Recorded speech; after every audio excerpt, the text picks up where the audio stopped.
কাছের লোক আছে যার মারফত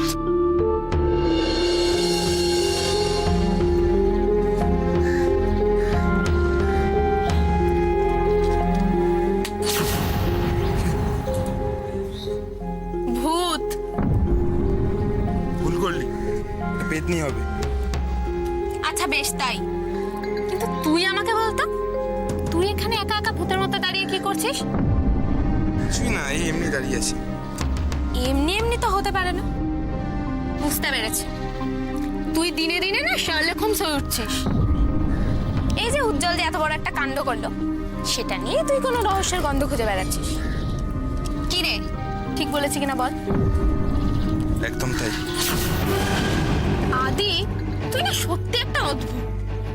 উজ্জ্বল তো সত্যি সত্যি একটা ভালো কাজ করছে রে। ভালো কি মন্দ সেটা বিচার করার সময় এখন নয় রাশি।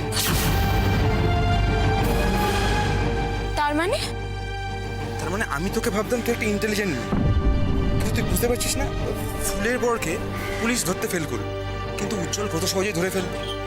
তোর কি কিচ্ছু মনে হচ্ছে না? না, মনে হচ্ছে না আদি।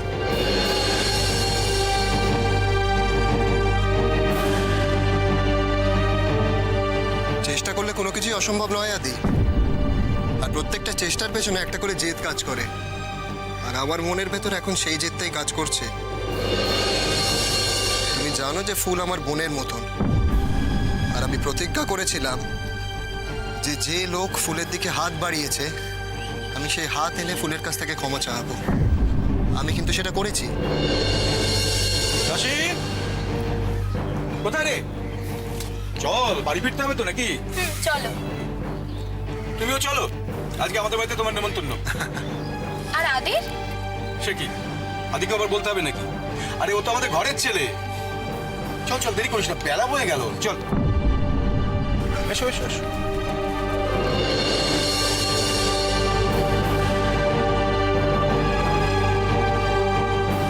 পরের ছেলেকে পরের ছেলে না করে দেওয়া পর্যন্ত আমার স্বস্তি নেই।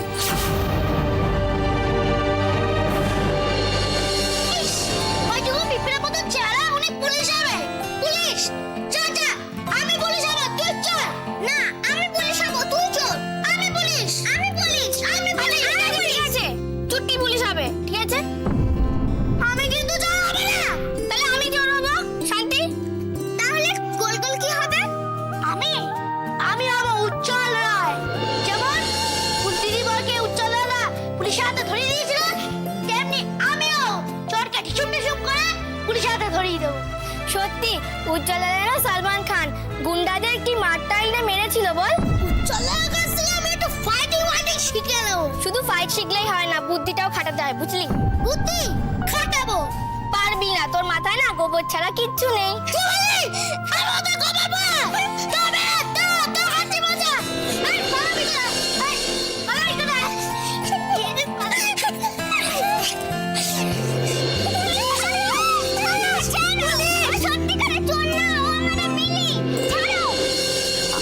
আপনার নাতনি সবসময় সেরা মা। শুধু আমার কাছে কেন বৌমা, আমার দিদি ভাই যে আর 5টা মেয়ের চাইতে অনেক বেশি বুদ্ধিমতী, এটা তো তুমি মানবে বলো? হ্যাঁ, সেদিন যদি আমরা রাশির কথাটা শুনতাম তাহলে ফুলের জীবনটা এমন করে ছারখার হয়ে যেত না। সত্যি মা, ফুলের বরটা যেমন অমানুষ, রাশি কিন্তু প্রথম বুঝতে পেরেছিল, বলুন না? কিন্তু ওর এই বোঝাটাকে তো আমরা গ্রাহ্যের মধ্যেই আনিনি। সেদিন অপু যেভাবে রাশিকে টানতে টানতে বাড়িতে ফিরিয়ে নিয়ে এলো, সে রাতের কথা মনে করলে এখনো ভয়ে আমার গায়ে কাঁটা দিয়ে ওঠে। জানেন মা, মাঝে মাঝে না আমার ফুলের দুর্ভাগ্যের জন্য নিজেদেরই দায়ী মনে হয়। যদি রাশির বাবা ও রাশির কথা শুনতো, রাশির হয়ে ওরকম করে রুখে দাঁড়াতো, তাহলে ফুলের জীবনের ছবিটা আজকে এরকম হতো না। আমাদের সব হিসেবের সঙ্গে ভগবানের হিসেব তো মেলে না মা। ভগবান যেটা হিসেব করে রাখেন তার ফল তো মানুষকে ভুগতেই হবে, আর সেটাই তো ঘটে। যাই ঘটুক মা, সেটা যদি ভাগ্য বলেন আপনি, তো ভগবান তো আমাদের বুদ্ধিও দিয়েছেন মা, দুর্ভাগ্যকে জয় করবার জন্য। ঠিক, তুমি ঠিক কথাই বলেছো বৌমা। আমার রাশি তো সেই কথাটাই প্রমাণ করে দিয়েছে। হ্যাঁ, ও ফুলের বিয়েটা ঠেকাতে পারেনি, কিন্তু ও ডাকাত স্বামীর হাত থেকে ফুলকে তো বাঁচিয়েছে নাকি? তার জন্য অবশ্য উজ্জ্বলের কাছেও আমরা কম ঋণী নই মা। ছেলেটার আশেপাশে ওভাবে এসে না দাঁড়ালে রাশির পক্ষে একা লড়াইটা লড়া সম্ভব হতো না। একদম ঠিক বলেছো দিদি। রাশি যে লড়াইটা শুরু করেছিল, উজ্জ্বলের হাতে সেটা শেষ হলো। তা আবার যেমন তেমন শেষ নয়, যুদ্ধে জেতা থেকে আসামিকে শাস্তি দেওয়া পর্যন্ত কোথাও কোনো কিছু খামতি রইল না। আচ্ছা দিদি, উজ্জ্বলকে আমাদের বাড়ির জামাই করা যায় না?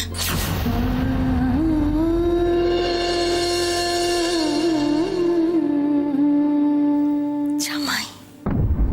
হ্যাঁ, পাশে পাশে উজ্জ্বলকে কিন্তু খুব মানায়। মা, আমি ঠিক বলিনি মা? তুমি আমার মনের কথাটাই বলেছো মেজে বৌমা। আমার দিদি ভাইয়ের পাশে উজ্জ্বলকে খুব সুন্দর মানাবে।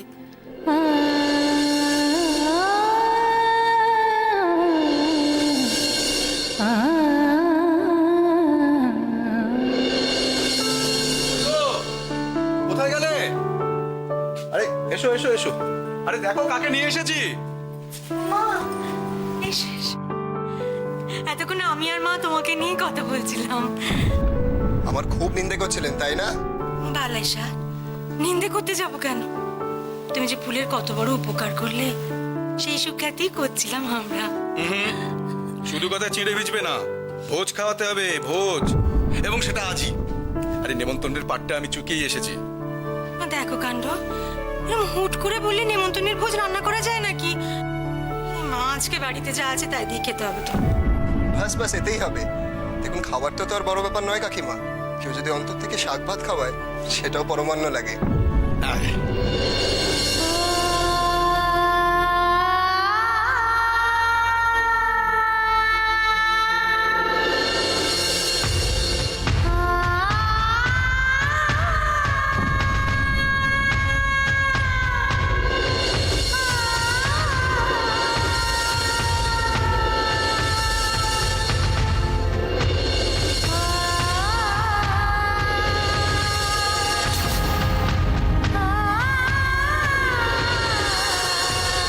এই তো ছোট মা, কোথায় ছিলেন এতক্ষণ? বাড়িতেই ছিলাম, টেপির মার কাছে তোমার দিগ্বিজয়ের গল্প শুনছিলাম। সত্যি সত্যি দিগ্বিজয় বটে। ফুলের বরকে তুমি যেভাবে সায়স্তা করেছো না, দিগ্বিজয়ের চেয়ে কোনো অংশে কম নয়। এসব আপনারা কি শুরু করেছেন বলুন তো? এ তো কিছুই না। তুমি ফুলের যা উপকার করেছো, তোমার অনেক কিছু পাওনা।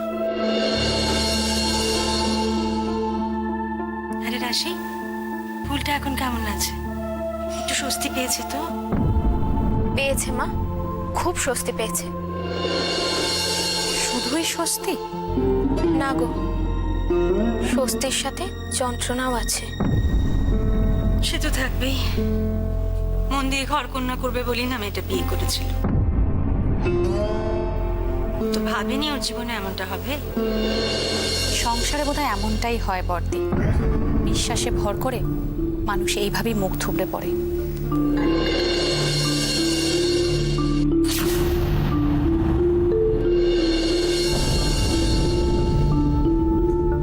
কিন্তু ছোট মা, একটা পরিবারে তো একটা মানুষের পাশে অনেকে থাকে, আর তারাই এই মুখ থুবড়ে পড়া মানুষটাকে আবার টেনে তুলে ধরে। এখানেই তো ভাগ্যকে মানতে হবে উজ্জ্বল। আর তাছাড়া সমস্ত মুখ থুবড়ে পড়া মানুষগুলোর পাশে তার সব সময় তোমার মতো কেউ এসে দাঁড়ায় না। আচ্ছা আচ্ছা, তোমাদের আক্কেলখানা কি বলো তো? হ্যাঁ, তোমরা কি ঠিক করেছো যে উজ্জ্বলকে এখানেই দাঁড় করিয়ে রাখবে? তাই তো, মা সত্যি সত্যি বাবা অন্যায় হয়ে গেছে। তুমি গিয়ে বসো, ছোট মাকে খবরটা দে। আমি রান্না কর, তুমি একবার শুনে যাও তো। আবার কি হলো? আচ্ছা কি হবে? কিচ্ছু হয়নি, দরকার তোমাকে নিয়ে না আমি আর পারি না। শুনে যাও, শুনে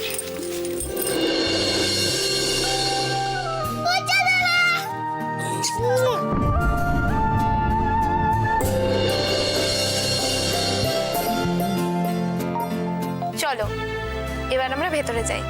না, উজ্জ্বল তোর সঙ্গে যাবে না, আমার সঙ্গে যাবে। তোর সাথে? হ্যাঁ, আমার সঙ্গে। হ্যাঁ, উজ্জ্বল কি তোর একার?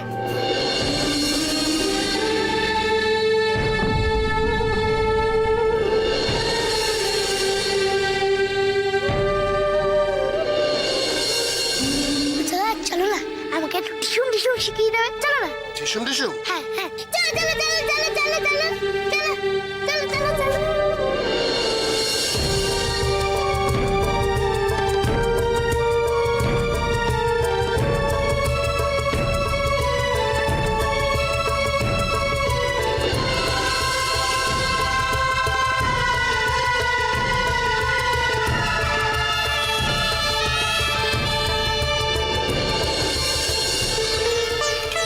ছোট, উজ্জ্বলটাকে কি খেতে দিই বলতো?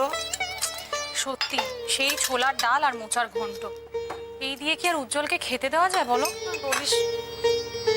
এই শোন, এই আলুগুলোকে একটু গোল গোল করে কেটে ফেলতো, ভেজে ফেললি। ঠাকুরও হয়েছে দেখ। তখন বললাম একটু এসো, দরকার আছে। সে হাজারটা প্রশ্ন, কি দরকার, কি কারণ। আচ্ছা, উজ্জ্বলের সামনে বলবো আমি দই মিষ্টি আনতে হবে? হাসছিস যে বড়, একজন তো নেমন্তন্ন করে খালাস। কি যে করি, কি খেতে দিই ছেলেটাকে। আমি একটা কথা বলি, হ্যাঁ, এখন তো এত বেলায় বাজারে গেলে আর মাছ পাওয়া যাবে না, তুমি বরং ডিমের ডালনা করে ফেলো। ডিমের ডাল না? হ্যাঁ, এর থেকে ভালো আর কি হতে পারে? আগো হ্যাঁ, তুমি এখনো বেরোওনি? আমাকে ঠাকুর পুজো বলে তুমি বেরিয়ে গেছো দই মিষ্টি আনতে? না, ওই তুমি যেন ওটা কি বললে, ওই দই দই দই কতটা? 2-3 কেজি মতো নিয়ে এসো। বাবা রে বাবা, এই লোকটাকে নিয়ে আবার যাওয়ার পথে ভুলে যেও না, দই আনতে হবে। হ্যাঁ, আমি তো শুধু ভুলি, আর যত স্মৃতির ভান্ডার এর মগজে।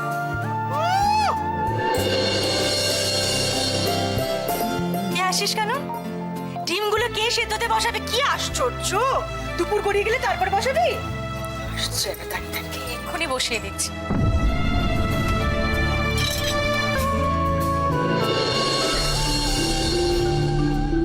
You're absolutely good for nothing.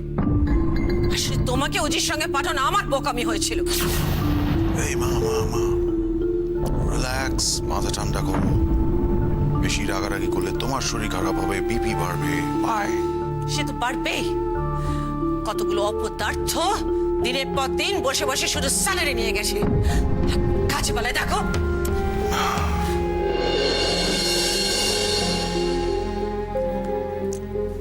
আপনার কি মনে হয় বুঝিকে ওই গন্ডগ্রামে ফেলে রাখা ঠিক হয়েছে? কেন এই বোকামগুলো করেন? কি করব স্যার, আসলে প্রবলেমটা বেড়ে যাচ্ছে দেখে এখানে না এসে পারলাম না। Wonderful wonderful, absolutely wonderful. প্রবলেমটা বেড়ে যাচ্ছে দেখে উনি প্রবলেমটা সলভ না করে এইখানে চলে এসে You said this man should be thrown out of a company. যেটা বাড়াবাড়ি শুরু করেছে। প্রভুদেশকে অতগুলো টাকা দিয়ে ছাড়া বলার কি দরকার ছিল স্যার? আমি সেই কথা বলছি না। Shut up! Shut up! Will you shut up? আপনি আমার কথাটা একবার শুনুন যদি। রাধেশ্যাম, আমি এক মুহূর্ত তোমাকে এখানে দেখতে চাই। Out! Get out of my sight! Get out!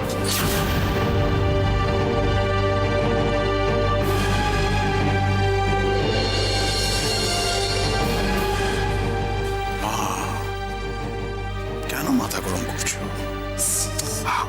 Sit.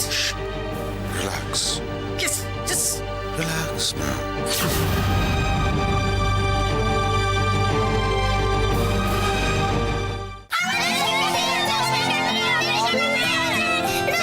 আরে বাবা, এত অ্যাকশন ট্যাকশন আমি করতে পারি না। আমি তো একটা এলোপাতারি হাত পা চালাতে পারি খালি, এর বেশি আমার দৌড় নেই। ঠিক আছে, আমার কোনো টুকুনি শিখিয়ে দাও। সব দৌড় সবাই শিখতে পারে না গোলগুলো, এক একজনের ধরন এক এক রকম, তাই তাই টার্গেটটাও আলাদা আলাদা হয়। মোটেও না, আমি সব দৌড় দৌড়াতে পারি। আমি সব রকম দৌড় দৌড়াতে পারি। ওরকম দৌড় দৌড়াতে গেলে না আগে বডি বিল্ড করতে হয়, বুঝলি? হাঁদা কোথাকার। আমিও করে নেবো উচ্চারণ তো বাইসেপ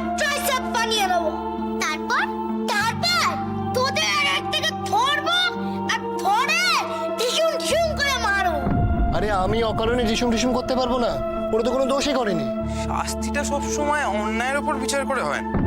অনেক সময় দেখা যায় যে অন্যায় করেছে সেই আবার এসে ঢিসুম ঢিসুম দিয়ে চলে। কিন্তু আদি, এটা তো কোনো কাজের কথা হলো না। কেউ যদি দোষ না করে পড়ে পড়ে মার খায়, তাহলে সেই তো শুধু নির্দোষ নয়, বোকাও। আর বোকা হলে তো বোকামির মাসুল তোমাকে চোকাতেই হবে। আমরা মোহাম্মদ গোল গোল বাবু ওকে অ্যাকশন অ্যাকশন শেখাবো না, কেউ তোমার ধারে কাছে ঘেঁচতে পারবে না।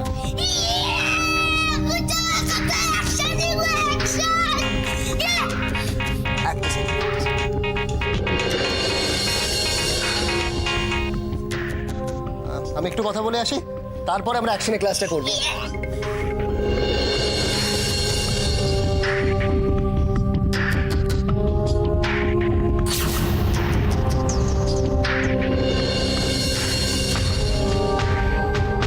ফোন এলেই আড়ালে চলে যায় কেন? কি ফোন করে ওকে?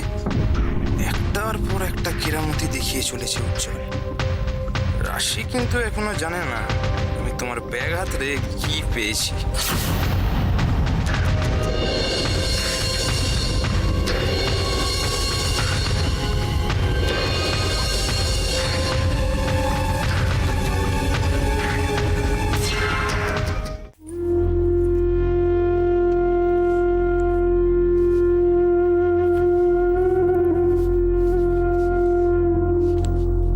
কিছু বলবে ছোট মা? আমার আসলে আসলে আমার মনের মধ্যে না একটা অদ্ভুত ঝড় চলছে, জানিস? ঝড়? খালি মনে হচ্ছে আমাদের আশেপাশে এই গ্রামের ভেতরে একটা ভয়ঙ্কর কিছু ঘটতে চলেছে, যার কোনো হদিশ আমরা পাচ্ছি না।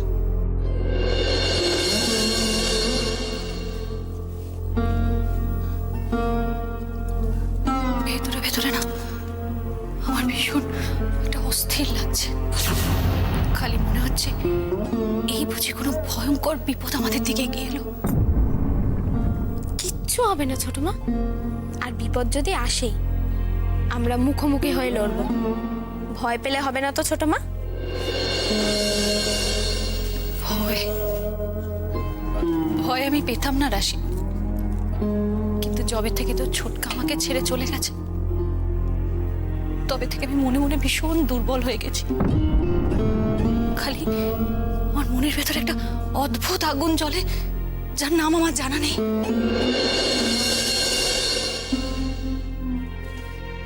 এই আগুনটাকে সবসময় জ্বালিয়ে রেখো ছোট মা। এটাকে নিভতে দিও না। এটাই তো জীবন।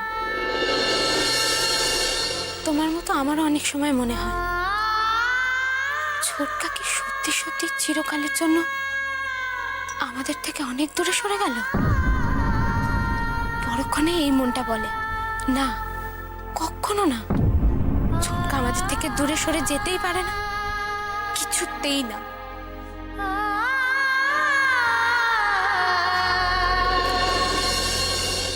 তোর মতো এত মনের জোর আমার নেই রাশি,